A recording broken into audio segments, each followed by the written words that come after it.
Good afternoon. I'm Seafood Dave Charlesworth here from KAJUKENBO Napoli. I'm here today with Senior Grandmaster Anthony Hemenes, and just wanted to talk a little bit, ask him some questions, get some answers, and talk a little bit about his businesses and things like that throughout the years. So I guess just to start off here, Senior Grandmaster, let me ask you a little bit about your history and your background, and you know, how you started out, so to speak, not necessarily so much in KAJUKENBO, because I think we've talked about that, but when it comes down to your various different businesses throughout the years. Well, my main business was obviously the martial arts. I had my studio there for 40 years. Uh, and I really actually never really worked for anybody besides in high school. Uh, I didn't work. My dad had got me a job at a nursery when I was 15. Not that I wanted to, but I kind of totally sucked. I mean, we got out of school on like on a Friday for summer vacation and went to work on Monday. And then the day before, we had to go back to school. That's when I got up, had the last day of work. So he made me do that, those 2 years, and believe it or not, I only got $1.05 an hour, so that I did do. And then after high school, I had a job, but then me and my father, we started building some homes and stuff, some houses and stuff. He built a small track, and it was just me, him, and my grandfather. And then I got in the studio, the karate, and I went with my studio, and I did that for quite a few years. And then in the meanwhile, we did, I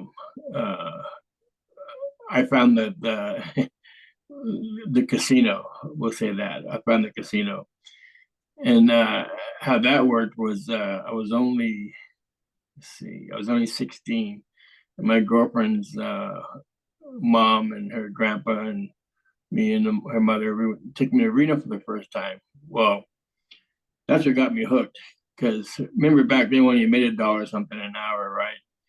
And I remember putting in a silver dollar in a machine, which had to be 21, but I still snuck in and I put the dollar in. And so I remember three bells came up and they paid $17 and the coins went clank, clank, clank, clank, clank. Of course, I almost ran like hell because I wasn't 21, right? So but not that, no, don't run. You can let me get worse, right? Anyway, long story short, that kind of got me hooked in the casino. And so as I got older and stuff like that, then when I turned 21, um, I was in a casino a lot and did very well. And but I never stopped teaching the martial arts. I've been teaching KAJUKENBO in my studio. The only time that I left was is in the 90s for almost 7 to 10 years. Never missed a month, but I spent 7 days at the studio, 7 days at Caesar's Palace, 7 days at Caesar's, 7 days at the karate studio. I did that for about 7.5 years. I did that. And but I never once ever left the KAJUKENBO. I know some of the rumors was that I quit just to be a professional gambler and all that stuff like that. And I did play, the heavy money back then and stuff like that. But I never quit the martial arts. I never stopped it. My students was always number one. I always had them up first, And also I had a great staff, that if I was gone, they took over. But I know Galena said that I had quit to be a professional gambler, and he apologized later to me for saying that because he said he shouldn't even said that. That wasn't even true. So that was one kind of rumor I wanted to kind of clear up, that I never once ever quit the martial arts to become a professional gambler. Okay, okay. And I know there's a lot of rumors and things that fly around and things like that. And that was obviously, one of those is because of your success in the casino, and I know you played in the World Series of Poker, and whatnot there. Um, but I know that there was other things that came up because I guess you used to drive a couple different Rolls Royces and things like that, and and I guess if you're a successful gambler, I don't know if that's where the the money came from, but you got people out there saying that you used to be a drug dealer and things like that. Do you have anything to say about that? Well, that rumor has been around since day one because of the lifestyle and the cars and the homes and all that stuff. Um, I was accused of being a drug dealer, which is so far from left field because I've never even smoked a cigarette, nor marijuana, anything. Actually, my ex-wife, that was one of the reasons we divorced. She said I was square, so I didn't do stuff like that, and I never did. But I mean, I have to admit it probably did look that way. I mean, nobody in San Leandro drove a Rolls Royce. I mean, I got pulled over several times because of it. And the whole police department comes, just the San Leandro side. The sheriff's department didn't do that. The San Leandro police, every time I pulled over, they pulled me over for something. I mean, I had to have the police station there. I mean, in a circle, they go in a circle, with all the cop cars and detectives. We had surveillance cameras in front of the studio. People, whoever they were, the police, whatever, the private investigators taking pictures. The sheriff's department sent in I guess you would call her a rat, for like 3 to 4 months in my studio to see if we were selling drugs, which we weren't. So that was a waste of time. I'd go to my house in Lake Tahoe and same thing. My daughter would call me up, Dad, they're up here again. I pull up, and it's like you see on TV. They got a white van down the street, and they're hanging out with their cameras, taking pictures and stuff. And I talked to some of the police officers because of it, and up here, and they say, well, because the cars don't match the house. Because I had 2 Rolls Royces, and I had given one to my daughter to drive, and she was only 19. And I had a brand new Hummer, so the cars kind of didn't fit the scenario, of the house. So that was one of the main reasons. But like the money part, what they don't realize is when you play, and I did play heavy in casino. A lot of times, I spent more money in 1 month or a week than most people made in 2 years back then.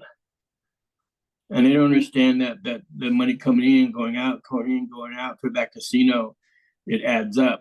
And so, somebody works and makes whatever. I'm just gonna make a number up. Let's say they make, $1,000 a week at their job. Well, in the casino, that was really nothing. That's just like nothing. I mean, we went through thousands and thousands and thousands of dollars a day, and so after a while, you kind of lose track of the money. It really doesn't mean that much. And so that's why a lot of times people thought that who were drug dealers. Even I'll be honest with you, even my cousins thought the same thing. But they're not understanding. My studio, I had 400 students. Even at $65 a month, you do the math. I mean, I'm making, $200,000 a month going to the casino. Do the math. We had 2 tournaments a year. Do the math. And people are too stupid to see that, so they always want to think the worst. And it does look like that. My house in Discovery Bay looked like Scarface's house. I mean, I had cameras all over. It was all, set up that way, and that's because I used to have a stalker, and so yeah, a lot of cameras are there and to see who's around. So I guess it looked that way, but that's far from the case. So on that part. Wow. Well, I think you touched on another one of those things of along with being a drug dealer, I think you've kind of clarified. You said you'd never ever even used drugs or even smoked a cigarette. Which I know that there's a lot of I don't want to say rumor and innuendo kind of thing of that seems to go around KAJUKENBO, where we talk about white powder drugs and things like that. And I think your fucking name came up a couple times where you were doing white powder drugs with another individual in KAJUKENBO and things like that. But you pretty much already dispelled that during your talk about being I guess the supplier for the Ohana. Well, But that was, and I know you want to say, but I'll tell you exactly. He said to my face, so I have no problems say his name. That was Tim Garnier Mm. in Fresno. He said that we were talking about Sid Lopez, his teacher, about the drugs, and Sid, I'm not going to be a hypocrite. Sid did drugs, and he probably still does drugs. Okay, but I didn't. And he came back to me. Well, I heard that you were a big drug dealer, and you did to do this. And I go, well, you heard it from way out of left field, because I've never even smoked a marijuana cigarette. Never. I've never smoked a cigarette. Now I had a chain of cigar shops, and sure, I had a cigar once in a while, but never once had ever put a cigarette to my mouth. Nothing up my nose, nothing anywhere. So that was so out of left field to say that, because after talking to Grandmaster Lopez used to tell me that him and Tim Garnier used to do coke all the time before class. So for him to point his finger at me, not even really knowing me and doing that was way out of left field. And that's the kind of how would you use it? Rumors that get around that aren't true. People that say stuff like that. I mean, if he did that, that's his business. I can care less what he did, in his life or his past or whatever. But don't make things up. That's my opinion on that. Okay. Well, I know you mentioned you had some cigar shops too. I mean, was that kind of a result of I guess, winning money in Vegas kind of thing, and investing that money in a good solid business? Or Well, you know what? This is the thing. It was kind of my daughter's. One of my daughters. She wrote a song about it, because. And this is another part. I'm not gonna lie. It does sound kind of horrible and kind of. I don't want to say greedy, but there was never enough money. Okay, I'm not talking about. Let's just kind of pull away from the casino part. That kind of money coming in. But let's say some of the businesses, 10,000 wasn't enough a month. I had to make 15, then I had to make 20, then I had to make 25. And, I'm at 50, 60,000 a month, and it's not enough. It was just like, so I sit there in my office, I think, what can we make more? What can we make more? And that time in 96, the cigar boom was really booming, really good. And this is the way I a lot of times my businesses I do. I used to go in the cigar shop with my ex-brother-in-law, which he passed away. And I'm looking at the receipts, and it was to the floor, several cigar shops, to the floor, the receipts, because some of those old cigar shops, they didn't roll them up or they didn't tear them off. And as a line, I'm looking at the register, and I'm seeing 500, 300, 400, 500, 600, 200. People had to be buying stuff. This is in the cigar boom, not now. So I said, well, you know what? I go, shit. I go, let's open up a cigar shop. So the same thing. We opened it up. The first month we did like 40 grand. I opened up Castro Valley. We were doing like $25,000 a week. So I wound up opening up like 7 stores. And for years we had them, and then they passed a cigar tax that was like a 67% cigar tax on cigars. So I would have to sell you a $5 cigar for like $15 to break even. And who the hell is going to pay $15 for a $5 cigar? So I wound up keeping only like 2 of them out of the 7. Plus, the people stealing from me. I didn't even get into that. It was just hectic to find good people to work for you. So I usually had myself or my wife at the time, or one of my daughters, would work for us and stuff like that. So yeah, that brought in a lot, and that's because it wasn't enough. And then after that, it was funny because I had a house. It was pretty large. I had a poker room in my house. Actually, it was better than a casino. And so I had the carpet guy come out and clean the carpet in my poker room. And he charged me like $120 to clean the carpet. I'm like, $120 to just clean that one room? It was a big room though, but he goes, yeah. He's like, and he made the mistake of saying, oh, I make like $120,000 a year, and I don't leave Discovery Bay. So then, like, you see the little cartoons, a little light bulb pops on your head, those. Well, I'm on bing, So then I'm there at nighttime, and I know nothing about carpet cleaning, right? So I'm sitting there at night, I'm going through this stuff, and I find this carpet stuff. I said, what the hell? You can't be that. You don't have to be that smart to do a carpet cleaning, right? So I remember I got the machine, I bought the van, I got it all ready. I practiced on my house. I did my dad's house. I did whoever wanted it, just to practice. So then I ran an ad, and I didn't think that it would it was like that. We were booked 7 days a week, and we did an average between 8 and 12 jobs a day at an average of $200 a day. I mean, $200 a job. So you can do the math. And you would never think, and that was the hard part, because I'll be honest with you, I knock on the door. Of course, I got a big ego as it is, right? And I knock on the door, and the lady or the kid goes, the carpet cleaner guy's here. I'm all, fucking carpet cleaner, telling me a carpet cleaner, It's because, the ego thing, right? So at the end of the day, I'm looking at all these stacks and stacks and stacks of checks. I'm thinking, you can call me anything you want to call me. And so, we opened up that, and I had people work for me, and we were busy, 7 days a week, so just those little things that people don't realize that, there's good money out there. And if you hustle a little bit, you'll make a lot, so like I said, you do all that, you add up the math and stuff like that. Then you'll know why there's the Rolls Royces were there, and the limousines were there, and the cars were there.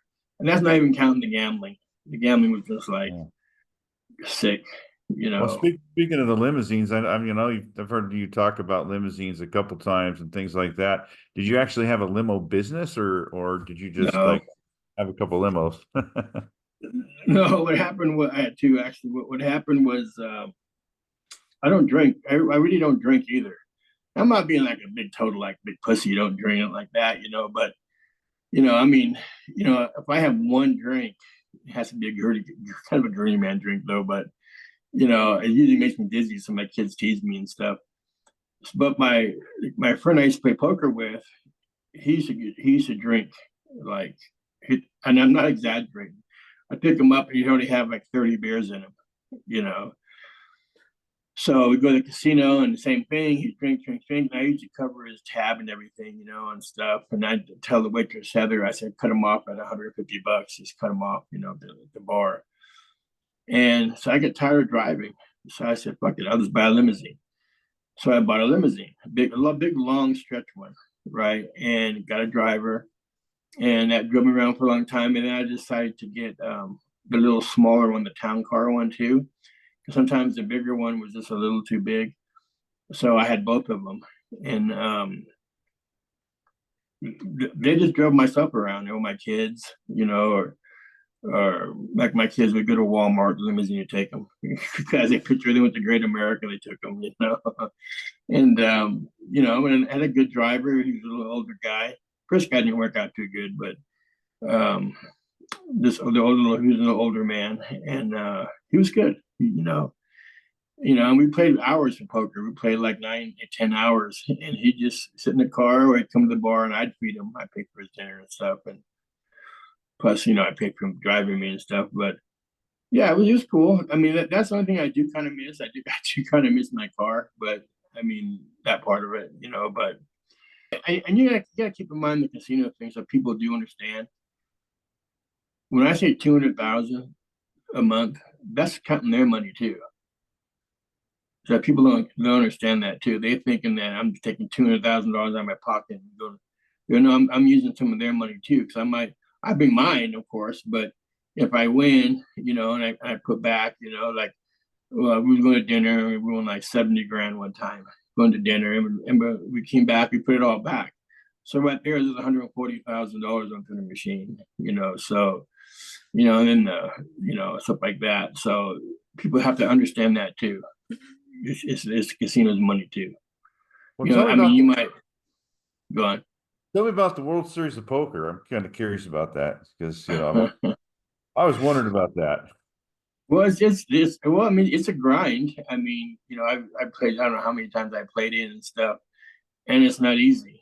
You know, I played. I like one day I played like I think it was like 12 and a half, 14 hours, and actually Grandmaster Lopez. I flew to Oregon for I think it was Trent Junker's seminar. Then the World Series was going on, so it was funny because my driver drove me to the airport in San Jose. We flew to Oregon, and then he drove to Reno by himself. So when we got out of the car, he was there to pick us up, and then he took us to the tournaments and stuff. And I played for a lot of hours, and actually Grandmaster Lopez is the one that kind of saved my ass because they give you a lunch break and they give you a dinner break. Lunch break is usually a shitty ass hot dog, or a piece of pizza, unless you bring your own food. That's why a lot of poker players bring their own food. And dinner times for school eat, you have an hour. And that one tournament, I didn't eat. I went down and I bought a stupid cinnamon roll, like I shouldn't have done, So I almost passed out. Thank God Sid Polk walked in to see how I was doing, and he brought me some water and stuff, But it's a grind. I mean, you make one. You have to be concentrating because if you make one mistake, especially in a tournament, you're gone. You're gone. In a cash game, which I kind of prefer playing the cash game, you can go into your pocket anytime you want and dig. I mean, I played that one time. The most I've ever played in the cash game. I played 34 hours straight in the cash game. Yeah. One time I left that was of course went to the bathroom, and I went upstairs for about an hour one time, and I just took a shower, came back down. And then they brought dinner to the table and everything. And because I used to play, go every week during the week, when I wasn't doing something, but towards the end I'd go every week, because I had people working for me, so I would go and just stay in the casino by myself and play. And then what people don't realize too is a lot of the poker players out there you see on TV, they're flat broke. They might have $1 million in front of them, but that's not their $1 million. That belongs to somebody else. They're playing for. They take a percentage. Let's say I give you $1 million to play in a high stakes game, and I tell you, okay, Dave, whatever you win, you get 10% of. Of course, if you lose, you lose my money, but you're a good poker player, so you'll get 10% or 20% or whatever it is. Or they sell their buy-ins. Like say, for example, it's $10,000 in the World Series of Poker. If I say, okay, I'll pay 5,000 of it, but I get half whatever you win, they'll do that. Huh. Wow. Yeah, so there's a lot of in and out. Like right now, the World Series going on. It's just ending right now. And, a lot of top players. Like you see them on TV because a lot of TV programs, like Poker After Dark and all them shows like that, they bring in the players. They spot the players out of the money. So what you see on TV is not really happening. You might play 100 hands before you get one hand that you're showing on TV. So, wow. Yeah, okay. So. Let's see. Let's see what other kind of things do people talk about. Obviously, there's the old standard of selling certificates and things like that. Now, I mean, I can speak, at least based off of my experience, I know that's not the case. No. But and I know other people that you've brought into the federation now, that was not the case. You have anything you want to say about that? Like I did a video YouTube show last night, and I talk about some of that stuff too on there. There's no selling certificates. I don't make no money off of it. You know that. I've never charged you for any of your promotions. I think 3 people out of all the people I've ever promoted made a donation, and I didn't ask for it. They wanted to do it out of kindness in the heart. And like I said, Terry Perclaw donated $300, and he gave me the $300. He sent it over to through a website, It hit my website, and I turned right around and I gave it to somebody that had no food that belonged to us. I gave him the whole 300, to feed him and his family and stuff. So those are the little things that people don't know that we do. So they think, like I said, they made a comment with. I had a meeting with. They had some grandmasters. I mean, Robert New was brought up. Oh, Jimenez is making all kinds of money. Well, like I said yesterday on my video, I don't need the Worldwide Kajukenbo Federation to make money. If I want to make money, I know how to make money. I always go back to the casino. So when they say something like that, they're talking out of their ass because they don't know that $300 that he gave me. I mean, it lasted. I'm not lying. It lasted maybe 5 minutes because as soon as it came in, I knew he needed the money for his family. I just cash apped him the whole $300 to feed his family. Those are the things that people don't know that I do, because all they want to do is think the worst. Because we're the number one people right now, number one federation in the world right now, and that's, like I said in my show, that's the reason why we are number one, is because I didn't take from anybody. I don't call you up and say, Dave, I'm going to promote you to third degree, so give me $500. Or hey, Joe Blow, I'm going to promote you to sixth degree, give me $700. I mean, I could have done what Dichi did. Dichi charged him $5,000 for a certificate. $500 to make the certificate to somebody who didn't have the money, had to borrow it. And that's why they took it away from her. That embarrassed KAJUKENBO, but nothing said about that. Yeah. Let me ask you this, because I know another thing comes up a lot, and people always say that, well, I don't want to call him directly, because I'll tell people when they start complaining about something, like if you make a promotion that they don't agree with and whatever, and they decide they want to, talk smack about it. So, well, did you call and talk to Senior Grandmaster directly about it? And then their response is, well, I don't want to call him because he'll just talk smack about me or this and that and make a video about me or this and that, this or that. Now I know based off of my experience, since I've been a part of your organization, I've been under you, which is actually, I guess, been several years now.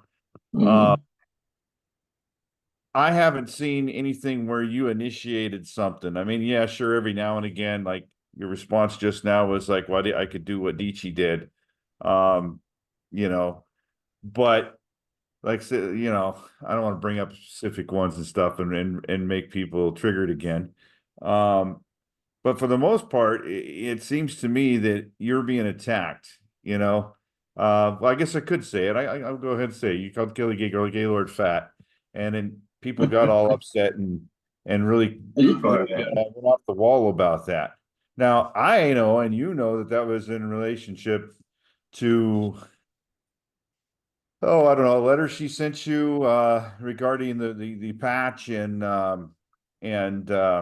using the Gaylord name and everything. There was probably several different points of contention and things that have come up over the last let me just say the last 3 years, where it's usually involving the patch and the Gaylord name and the KAA, and using the KAA. I mean, because when I first came under you, we were the Worldwide Kajukenbo Association of America. Okay, not to be confused with the KAJUKENBO Association of America. Worldwide Kajukenbo. So the patches were relatively close to each other, I think, other than obviously the names are different when I got there. And I know that you've made a couple iterations now. I can think of at least 4 changes to the patches since I've been underneath you. Because of this consternation that goes between the KAA and us. Well, first of all, get back to the name call. Yeah, I apologize to her for calling her that, because I was just upset because I was with her dad for so long, and I felt insulted. And then, like I said, instead of her just calling me and talking to me about it, she sent me some papers, which was just kind of bullshit papers. And even after that, I tried to call her, email her, and I got no response. And I did call her that. I called her out of anger. In fact, I just talked to her about a month ago. And I apologized again. And she laughed. She's like, I am fat. And I go, well, me too. I go, so join the club, But like I said, I shouldn't have said that, because I was just mad, So like I said, I could say what I was wrong. I was wrong. I shouldn't have said that, But on the patch thing, I changed 8 different parts of the patch. I mean, one might be wider, one might be skinnier, But the main thing is I don't have to change the patch. The patch don't really belong to them. But I did it for peace. And she called, we had a nice conversation. There was no fighting, no yelling. I'll see what I can do on the patch. And that's what I did. I changed it. But the thing she wants me to change the gold on the patch. And I'm not going to change the gold on the patch. The gold means something. Plus, they don't own a color. And so I made, talking to Aldo Costco, so he said you need, I think, 6 changes to on a patch, and they can't trademark that. I made 8,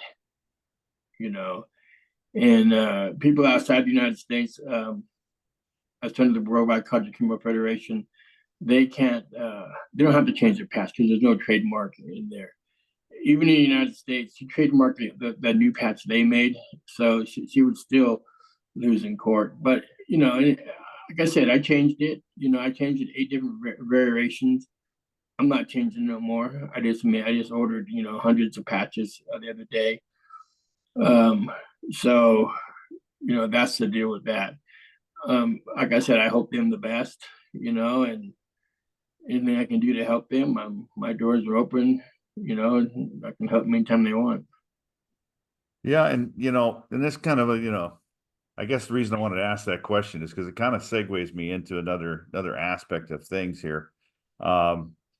And it seems like there's this great obviously there's a consternation still that goes on between the KA and the WWKF now.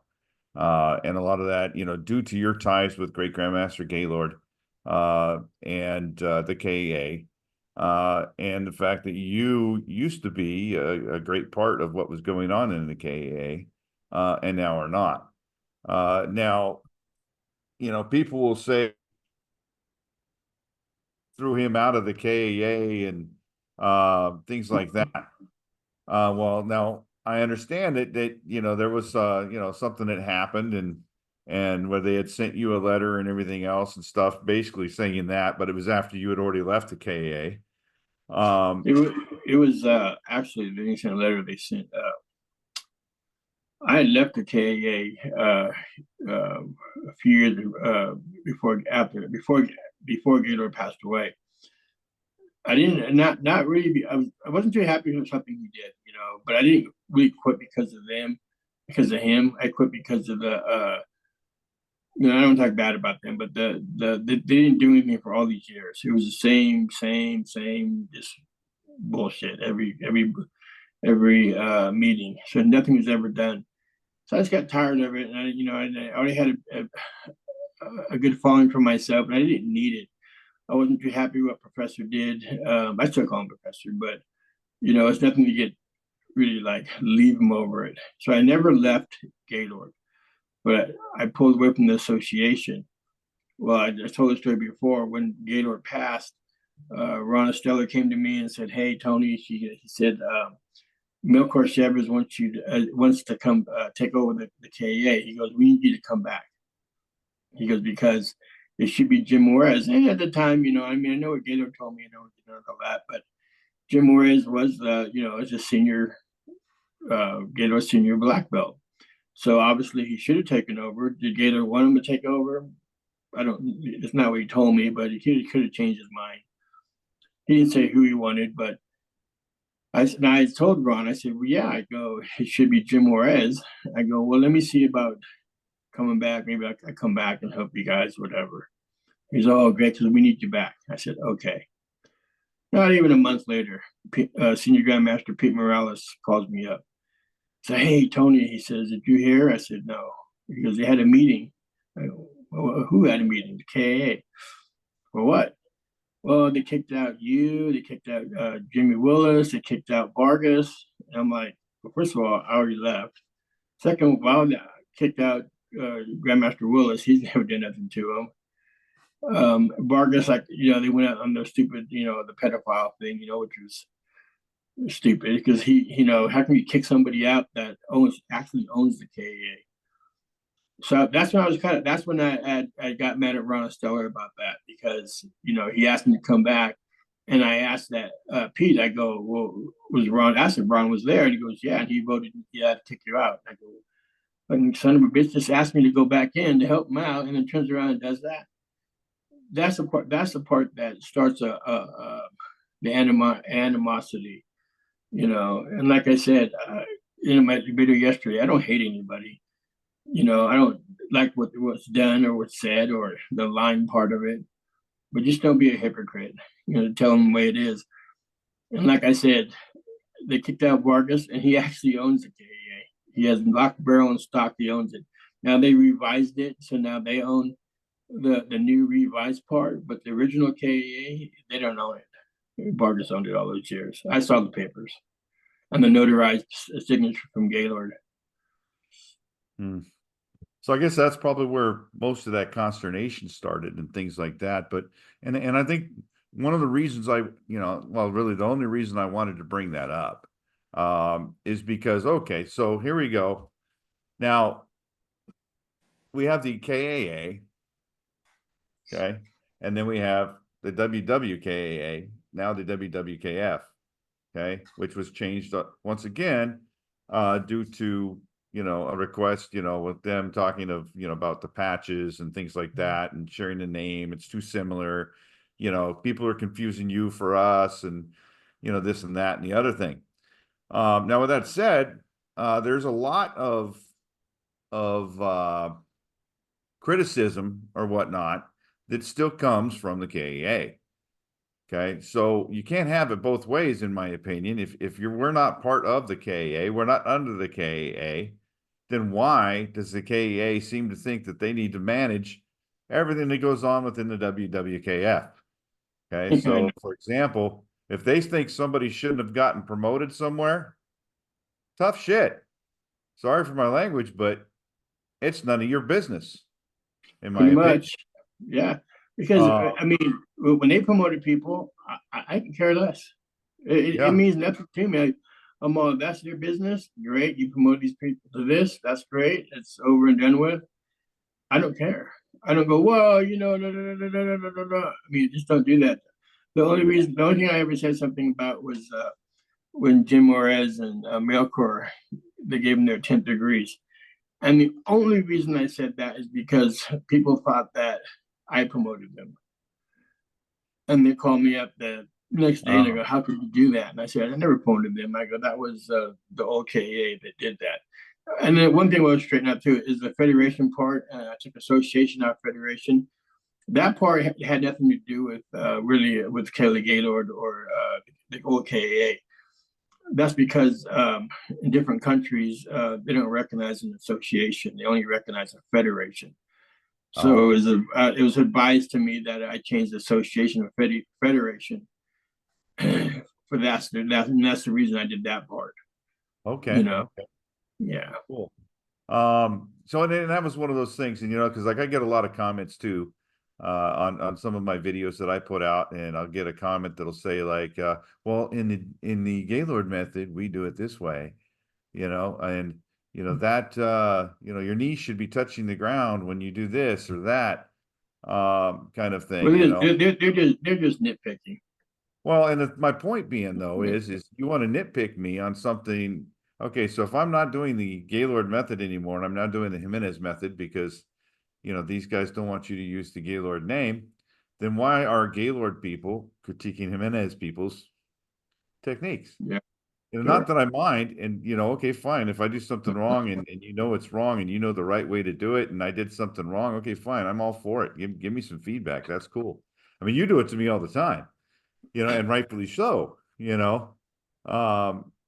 so I mean, to me, it's just kind of, one of those... I was talking to one of the KA guys the other day, and I get along with him well, and he brought the thing about how we're teaching people from different countries and stuff. How can you do that? Can you not on the floor with them? And like I explained to him, we got 87 countries. We can't go to 87 countries. It's impossible. And most of the countries we can't go to, you know. So we have to do like we're doing now through Zoom, or they show me a pinion, and I go, I'll call them up and okay, well, instead of blocking here, you need to block here, instead of blocking here, you need to block here, and we can critique them that way. But physically wise, no, I can't. We can't be there. And sure, is it better if I'm on the floor with them? Of course, it's better, way better. But it's impossible. It's impossible to be in this many places, all over. They question Grandmaster New. They question Grandmaster Willis. And it's just silly because they've been around longer than they've been around, but yet they can question everybody, and it's the same people, but basically it's the same people that can complain, let's just let it go. Because I don't care, like Glenn Fratelli from KSGI, he knows two pinions. He's a grandmaster. I can care less. Make him a fucking great grandmaster. I can care less. But that's the thing I'm making. They make little wise cracks, but their guy knows two forms. More forms than he does. I'm not picking on him. Or Chemo from Chemo Barado. I heard from what I heard from the other grandmasters, he didn't even know KAJUKENBO, but because of Dichi, he made him head of KAJUKENBO. So let's think about that. He doesn't know anything about KAJUKENBO, but he's head of KAJUKENBO. Well, and the thing that gets me is I made that video on the BOA standards, and I showed people in black and white. Okay, here are the requirements. Okay, and then I went through each one of the BOA members' bios, and then looked them up on the family tree to see if they met all those requirements. And when I found one that didn't, and you know who it is, and so does probably most of the people that are watching this, so I won't mention his name because I'm not trying to drag him through the mud, but I am trying to show the double standard here where I'm showing something that's in black and white. I did not make a new family tree, up in my garage so that I could show something that wasn't true. I showed the actual family tree that I got from, Grandmaster Galinas or Gelinas in 2022. Which is 6 years after said individual became a board member for the BOA. So unless there's more than a 6-year backlog on that, on getting that family tree updated, which I can tell you for sure, and is not the case, then the documents that I had, okay, were valid. Okay. And then I get accused of talking trash about another senior, about a grandmaster, which I didn't talk trash about anybody. In fact, I actually said, that I didn't want to take away from what he has done, and what he's done for KAJUKENBO, kind of thing. But I did want to point out the double standard, okay, where they'll apply standards to one person and not another person, and the other person that I was using obviously was yourself. When we're talking about whether or not the KSDI recognized your promotion. And then of course everybody jumps in on the, the reasons why, Vargas isn't this, which I have another video coming up on that one, I think, where I'm going to show all the promotions Vargas did before and after yours. And all those were valid. And again, it just wasn't Vargas that promoted me. It was, and I had all top senior grandmasters and great grandmasters promoted. I didn't have just anybody sign my certificate. So they're talking out their ass when they even bring that up. That's ridiculous. It's stupid. Well, that's my point, though. The trash talking that goes on, that seems to target, one individual for the most part, or one organization, also, because that falls under the same individual, you. And I just stand up and I say, hey, this isn't right, and then I get attacked as a result of the thing, but I think I'm only doing the same thing that anybody else's students would do. In fact, I got a lot of guff from from students of that grandmaster, you know.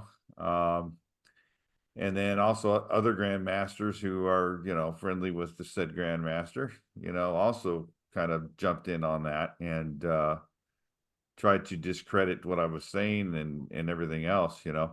And I don't want to make a practice of attacking anybody or anything, you know. And in fact, that was, you know, essentially the one video that you could say I came close to actually saying something bad about somebody, but I didn't say anything bad. All I said was the truth, you know, and I'm very careful with my wording when I do things like that.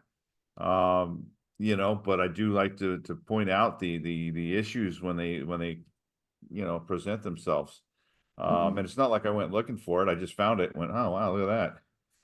You know, and I made a video on it, you know. And then the same grandmaster goes on another podcast and talks about his belt requirements. But if you go and you check out those belt requirements that were published when doing the KA's patent application for their patch, they don't match. No. So, maybe I'll do another one Well, on that. you know,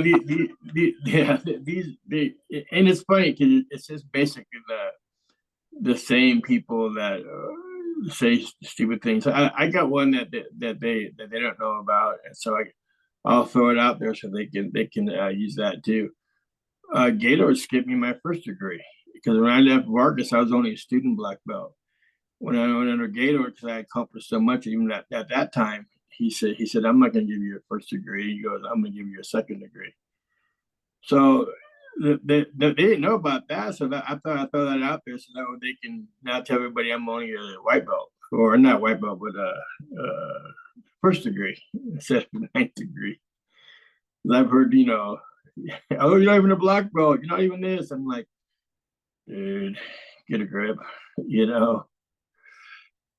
You know, it's just funny. It's sometimes it's just kind of hilarious and kind of funny, you know.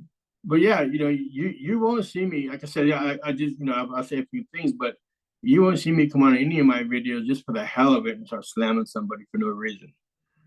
I make a point of that. If they attack us, or they you know, say something, well, yeah, they can get it back. Or if it's considered, if it's the truth, I got to bring it up. If it's a fact, I'll bring it up. But the Dichi thing, I have nothing personally against her. I mean, you know, but that's what she did. That's a fact. The KSDI took it away from her.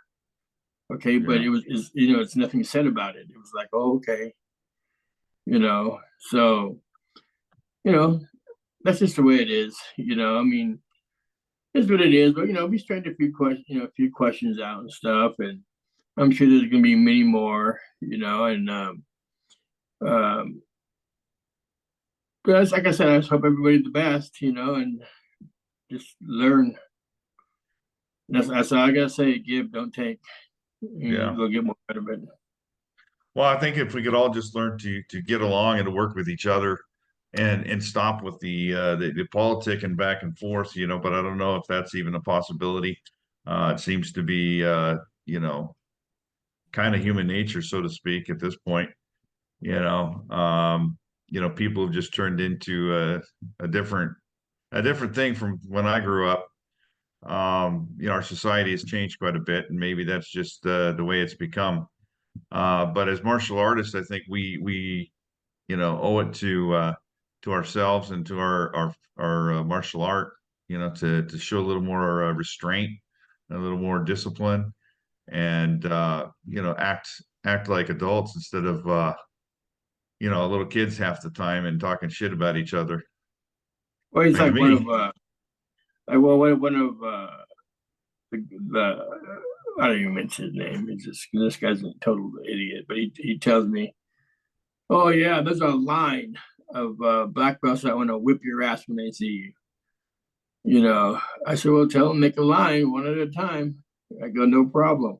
But I guarantee that big long line black belts that want to whip my ass, I guarantee they'll shake my hand first.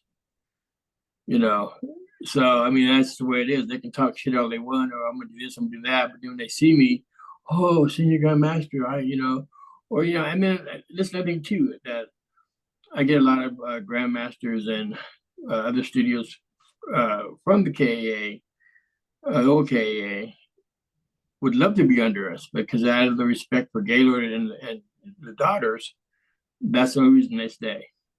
Because they would rather be under us. And my exact words to them: stay. I go, because I can say, oh no, come here, but I don't do that. I tell them, no, just stay where you're at. I go and just try to help them and focus on what they're doing and stuff like that. So those are the little things that people don't know about too. That we do. Yeah. Well, I think a lot of things are misunderstood, and if people don't want to listen, they'll keep their ears shut anyway, and they'll be like, yeah, I don't want to hear that, kind of a thing, And I mean, how many times can you say the things that we've said? And I know most of the things that were said today have probably been said before. Sure. And yeah. But I kind of look forward to conversations in the future. I think that we ought to do something here where we talk about the WWKF and Yeah, because this year coming up in 2024, we're gonna be all over the world. We got, I'm not talking about, we're already there now, but I'm talking about like myself, Grandmaster New, Grandmaster Willis, Professor Osteroff. We're gonna be all over teaching and stuff, so we're gonna make like a little world tour, so that way we'll be able to teach one-on-one too. Well, that sounds good. Well, let's go ahead and wrap this one up then, and we'll Okay. our next conversation and everything. I appreciate you taking the time to sit down and talk. And until then, we'll go ahead and wrap this up. Thank you very much. Thank you, like always, my friend.